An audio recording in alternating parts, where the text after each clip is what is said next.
ఇంట్లో కూర్చుని ఇంగ్లీష్ నేర్చుకోవాలనుకుంటున్నారా? అయితే వెంటనే మా స్పోకెన్ ఇంగ్లీష్ క్లాసెస్‌కి కాల్ చేయండి. నమస్తే రమ్మగారు. నమస్తే జయ.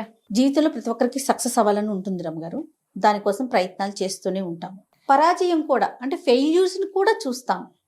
ఫెయిల్యూర్స్లో నుంచి సక్సెస్లోకి వెళ్ళాలి కదా. కొంతమంది ఈ ఫెయిల్యూర్లోనే ఆగిపోతారు. అక్కడే డిసప్పాయింట్ అయిపోవటం, లేకపోతే తనువుని చాలించుకోవటం, ఇంక ఇంతటితో మన జీవితం అయిపోయింది అనుకునే వారిని ఎలా మోటివేట్ చేయాలి? అసలు వాళ్ళు బయటకు తీసుకురాగలుగుతామా అలాంటి వారిని? వాడే రావాలి. ఆ, ఇప్పుడు ఎలా అంటే సాధారణంగా ప్రజలకు అర్థం కాదు జయ ఈ మాట. ప్రతిసారి లెవెల్లోనూ సక్సెస్ కావాల్సిందేనా? ఇప్పుడు తప్పటడుగులు వేస్తున్నాడు బుడ్డాడు, వాడు బాగా నడవాలనుకుంటాం మనం. తాపి కపకపా నడిచేసాలి, తర్వాత పరిగెత్తాలి, ఏదో ఆడేసుకోవాలి, వాడు ఎక్కేయాలి, దూకే, అవన్నీ చిన్న చిన్న సక్సెస్లు ఉంటాయా? ఎల్కేజీకి యూకేజీకి 2 రకాల సక్సెస్లు. 100 పోయే ఇవి రైమ్స్ చెప్తారు, 100 వాడికి వచ్చేయాలి, అంతేగా. అంతే. ఏవో పెట్టిస్తారు జిగ్సా పజిల్స్, వాడు అన్నీ పెట్టేయాలి. కొన్నాళ్ళకి ముందు మనం అనుకుంటాం వీడన్నీ చేసేయాలి వాడికి వచ్చేయాలి అని. క్రమంగా నీకు వచ్చేయాలని వాడికి ఎక్కిస్తాం. రాకపోతే ఏమిటో కంపెనీపోయింది అనుకుంటాం. ఏమైపోతుంది? 100 రాకపోతే 50 వస్తాయి, 10 వస్తాయి, ఏమిటది? ఏమైపోతుంది? ఏం కాదు. అంతే. ఫర్దర్గా నేర్చుకుంటాడు ముందుకెళ్ళే కొంత. ఎవడో నేర్చుకోలేని తనం పరిస్థితి ఏదో ఉంటుంది వాడికి, పాపం బ్రెయిన్ తక్కువ పిల్లవాడు, బిడ్డకి ఏదో సమస్య. లేకపోతే ప్రతి పిల్లవాడు ప్రతి 100లోనూ 70-80 అవలేలుగా నేర్చేసుకుంటాడు. కనీసం 50% అయినా వచ్చేస్తాయమ్మా. ఏ విషయమైనా 50% వస్తుంది. అన్నం తీసుకుని తినాలని నేర్పిస్తాను జయ. కింద మీద పోసుకుంటూ తింటే చాలు కదా మరి. అంతేగాని వాడు పెద్ద సినిమా హీరోలాగా ఒక మెతుకు కింద పడకుండా కంచం ఎత్తితే కడిగేసుకునేలాగా ఊరికే తుడుచుకునేలాగా ఉండాలని కోరుకుంటామా? దేవుని అసలు అలా కోరుకోకూడదు. దేవుని కాదు, డే 50 అయినా కోరుకోకూడదు. వాడంతటి వాడు తీసుకుని తింటమే ఇంపార్టెంట్. కింద పడితే పడుతుంది, మెల్లిగా నేర్చుకుంటాడు. ఒక ఏడాదికి ముందుకెళ్ళే కొందికి వాడికి నీట్గా తింటాం, టైడీగా తింటాం, చక్కగా తింటాం, తనకు కావాల్సింది తింటాం, చేతులు ఇదంతా పూసుకోకుండా మూతి కంటించుకోకుండా తింటాం. అంత వస్తాయి క్రమంగా. టైం పడుతుంది. మనం ఒకేసారి వాడిని అలాగే ఎలాగో చేసేసేయాలని అనుకోకూడదు. మనకు ఆ పిచ్చి ఉంటుందమ్మా, పేరెంట్స్కి ఈ పిచ్చి ఉంటుంది.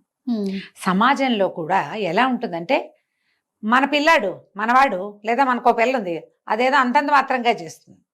ఎదురుకుండా వాళ్ళ పిల్లాడు సరిగ్గా చేయకపోతే మనం వెంటనే మాట్లాడతాం. మన టికెట్ మన ఇది కూడా అలాంటిదే అని జ్ఞాపకం ఉండదు. పోనీ ఒక్కొక్కటి ఉంటుంది. చిన్నప్పుడే దానికి అన్ని అష్టతెలుగులు ఉంటాయి ఒక్కో పిల్లది. అది చాలా నీట్గా తింటుంది. మా అమ్మాయి ఇలా పోసుకోదంటారు. అవును అవును. ఇప్పుడు ఎంతసేపు ఈ కంపారిజను, ఈ జడ్జిమెంటల్ థింగ్స్ తోటి సగం సమస్యలు వస్తాయి. ఎన్ని మార్కులు వచ్చాయి అని అడగటం, ఏ ర్యాంక్ వచ్చింది ఏమిటి, ఏ ర్యాంక్ వస్తే ఏమిటి, వాడు హాయిగా ఆడుకుంటూ వెళ్తున్నాడు, రోజు స్కూల్కి పోతాడు, ఏదో ఒక ర్యాంక్ వస్తుంది, ఏమైపోతుంది? ఏమీ కాదు జయ. ఎంతసేపు ఈ సమాజంలో ఉన్న ఆరాలతోటి, పోలికతోటి, ఈ జడ్జిమెంటల్ థింగ్స్ తోటి ఎక్కువ సమస్యలు పెరుగుతాయి. వాళ్ళ అబ్బాయికి బాగా మార్కులు వచ్చినాయి, తల్లి శ్రద్ధగా చదివిస్తుంది, ఇక్కడ మార్కులు రావట్లేదంటే తల్లికి శ్రద్ధ లేదని తల్లుల మీద జడ్జిమెంటు, పిల్లల తెలివితేటల మీద జడ్జిమెంటు, స్కూళ్ళ మీద జడ్జిమెంట్, అన్నిటి మీద. ఇంకా ఉంది ఇలాగే, ఇంకా ఏం మారలా సమాజం. ఇదే గోల్లో ఉన్నారు. నెవర్ ఎవర్ జడ్జ్ మీ అనే డైలాగులు వినపడుతూనే ఉంటాయి, కానీ ఇవి కూడా ఉంటూనే ఉంటాయి. ఇంత తక్కువ ఎందుకు వచ్చినాయి? ఏదో వస్తాయి ఒక్కొక్కసారి. పిల్లలకి మనం నచ్చ చెప్పుకోవాలి. ఇప్పుడు 50 వచ్చినాయి, చిన్న క్లాసులు 50 వస్తాయి, 20 మార్కులకి 10 మార్కులు వస్తాయి. 2 పెంచిచ్చండి వాడిని. ఏ 17కో 18కో తీసుకెళ్ళి కూర్చోబెట్టండి, అదొక బెంచ్ మార్క్ కింద పెట్టండి. ఎప్పుడు 20కి 20 బెంచ్ మార్కు కుదరదు. అవి వచ్చేసేవాడికి నువ్వు చెప్పపోయినా వచ్చేస్తాయి, రాని వాడికి నువ్వు చెప్పాలి. మళ్ళీ వాడికి బెంచ్ మార్క్ 20 పెట్టకూడదు. వీడు 10 నుంచి 20కి ఎట్ట పరిగెడతాడమ్మా ఎవడైతే మాత్రం. అదే కదా, ఎవరి వల్ల కాదుగా. వీడు చేయగలిగేది 15 పెట్టండి బెంచ్ మార్క్.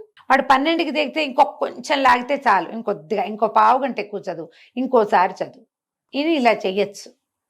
ఈ పిల్లల మార్కులు స్కూళ్ళ దగ్గర మొదలుపెట్టిన ప్రోగ్రాము వాడి ప్రతి సక్సెస్ వెనకాల పడుతుంది. ఇది 10th క్లాస్ అని, ఇంటర్మీడియట్ అని, నీట్ అని, ఇంకోటి ఏమిటి ఎంసెట్ అని, ఇంకేదో సెట్టు, అమృత సెట్టు, గీతం సెట్టు, ఇంకేదో సెట్టు, అన్ని సెట్లు.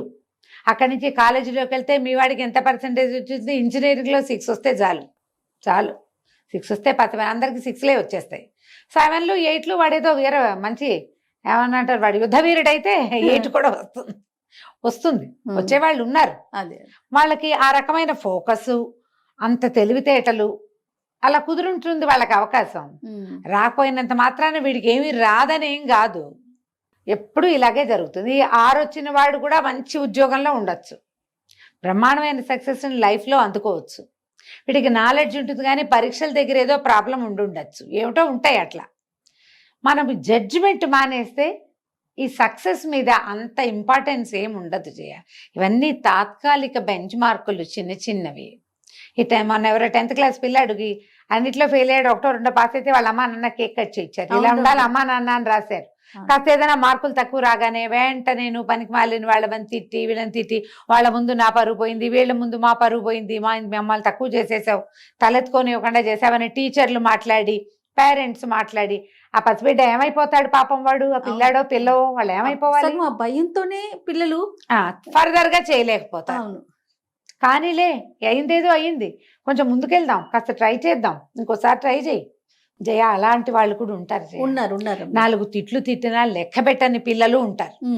ఒక్కోడు ఉంటాడు సెన్సిటివ్ వాడు, ఒక్కో పిల్ల కూడా అతి సెన్సిటివ్. ఎవరికైనా సమాధానం చెప్పుకోవాల్సి వస్తుందని వీళ్ళే ఎటో పరిగెత్తేస్తారు. నీట్లో రాలేదని 10th క్లాస్ కానీ, ఇంటర్మీడియట్ కానీ, నీట్ కానీ, ఎంసెట్ కానీ, ఇంకోటి కానీ, ఏ సెట్ అయినా ఇంకొక 2, 3, 4, 5, 6 అవకాశాలు ఉంటాయి. దీంట్లో రాకపోతే ఇంకో దాంట్లో రావచ్చు. దీంట్లో రాకపోతే నా జీవితానికి నిష్కృతి లేదని మానేయకూడదు, మానేయక్కర్లేదు, మళ్ళీ చదవచ్చు. మీతో పాటు చాలా మంది పరీక్షలు రాసిన వాళ్ళు కొంతమంది వీళ్ళే ఉంటారు, ఏమంటారు దాన్ని, లాంగ్ టర్మ్ తీసుకున్న వాళ్ళే ఉంటారు. ఎంబీబీఎస్ కోసం 3 లేదా 4 సార్లు ట్రై చేసే వాళ్ళు మనకు కనపడుతూనే ఉంటారు. ఇంజనీరింగ్కి లాంగ్ టర్మ్ తీసుకుంటారు. ఇంజనీరింగ్ ఒక్క రవ్వ సులువు, నీట్ కొద్దిగా ఎంతో చిన్న కష్టం అయ్యి ఉండొచ్చు బహుశా. మళ్ళీ ఐఐటీలకి వాటికి కావాలంటే వాటితోటి కూడా అదే. మళ్ళీ ఈ పీజీ ఎంట్రన్స్లు, సెట్లు వచ్చినాయి కదా అన్నిటికీ సెట్లు. ఏ సెట్కైనా ఇంకొక ఛాన్స్ ఖచ్చితంగా ఉంటుంది, 100%. జీవితము ఇది వరకు మనం ఏమనుకునే వాళ్ళంటే రెండో అవకాశం ఇవ్వదని ఎప్పుడో నా పుట్టకలు నాటి చెప్పేవాళ్ళు. అవి వచ్చిన అవకాశాన్ని అందిపుచ్చుకోవాలి, మళ్ళీ అవకాశాలు ఇవ్వదు అని. అది అక్షరాల తప్పు. అప్పుడు కూడా కరెక్ట్, అప్పుడు కూడా కాదు. ఆ కాలంలో చెప్పుకునే వాళ్ళు ఏమిటో పిచ్చిమొహాలందరం వినేవాళ్ళం, మాకు తెలియక అదేమిటో సూక్తి ముక్తావాళ్ళని. ఏమీ కాదు. జీవితం ఎప్పుడు 2nd and 3rd ఛాన్సులు ఇస్తుంది ప్రతి వాళ్ళకి. దాన్ని మనం తీసుకోవాలి, అంతే కదా. నువ్వు రెడీగా ఉండాలి, స్వాగతించు, నువ్వు దానికోసం వెల్కమ్ చేయి, దానికోసం రెడీగా ఉండు, దాని వైపు ఒక అడిగేయి. ఇప్పుడు 10th క్లాస్ ఫెయిల్ అయ్యాడు, మళ్ళా రాయమా? రాస్తాం కదా, ఎన్నిసార్లైనా రాయచ్చుగా. ఇంటర్మీడియట్ ఫెయిల్ అయ్యారు, రాయరా? ఎంసెట్ రాస్తారు, నీటు రాస్తారు, ఇంకేమిటి నీకు ఛాన్స్ ఇవ్వలేదా? అది అదే కదా. ఒక ఉద్యోగం పోతే ఇంకొక ఉద్యోగం పోయింది, ఇంకోటి రాదు. ఉద్యోగాలు మనమే మానేసి కొత్త ఉద్యోగాల్లో చేరుతున్నావా? నేను ఇంకా చెప్పనా జయ, లవ్ అఫైర్లు, ప్రేమలు, మ్యారేజెస్, అవి కూడా మల్టిపుల్, సెకండ్ కాదు మల్టిపుల్ ఆప్షన్స్ వస్తాయి. జీవితం అన్ని ఇస్తుంది, అన్ని అవకాశాలు ఇస్తుంది, ఎక్కడ ఏది ఆగదు. భగవంతుడు నీకు ఇచ్చిన ఒక్క ఛాన్స్ ఏంటో తెలుసా? ఈ జీవితం. దీనికి మళ్ళీ ఛాన్స్ రాదు. దీంట్లో 100 ఛాన్సులు వస్తాయి నీకు. అత్యంత విలువైంది ఈ జీవితమేనని నమ్మండి నాయన, మీరు నమ్మండి, పిల్లల్ని నమ్మించండి. ఇది పోతే ఇంకొకటి 100కి 100% వస్తుంది, 100కి 500-600% కూడా రావచ్చు. అది కానీ జీవితం పోతే, ఇప్పుడు ఈ జీవితం పోతే అన్న దాంట్లో చదువు కాదు, ఉద్యోగం కాదు, ప్రేమలు కాదు, పెళ్లిళ్ళు కాదు, ఏమి లేదు, ఒట్టి ప్రాణాలు పోవటం అన్నదే ఒకటే పాయింట్. ప్రాణం పోతే మళ్ళీ రాదు, అదొక్కటే రాంది, మిగిలినవన్నీ వస్తాయి. మీరు పెద్దవాళ్ళు దాన్ని అర్థం చేసుకుని పిల్లలకి దాన్ని అర్థమయ్యేలాగా చెప్పండి. జీవితం మళ్ళీ ఛాన్స్ ఇవ్వదు అని పొరపాటును కూడా అనుకోవద్దు, అలా ఉండదు అసలు. జాతక రీత్యా కూడా జయ, గృహయోగాలు జీవితంలో 3-4 సార్లు 5-6 సార్లు వస్తుంది. పెళ్లి ఛాన్సులు 3-4 వస్తాయి.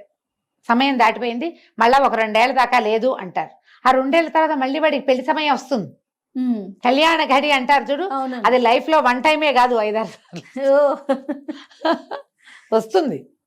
మనం మాట్లాడుకోం అంతే. అదే అదే శుభ్రంగా అవకాశాలు వస్తాయి నాయన, ఊరికే తొందర పడిపోకండి. ఒకవేళ ఇది రాపోతే కాకపోతే తర్వాత దానికి గట్టి ప్రయత్నం చెయ్యండి. మనం చేసింది దీనికి చాలలేదు, ఇంకా చెయ్యండి, Efforts ఎఫర్ట్ పెట్టండి. ఎఫర్ట్స్ పెడితే వస్తాయి.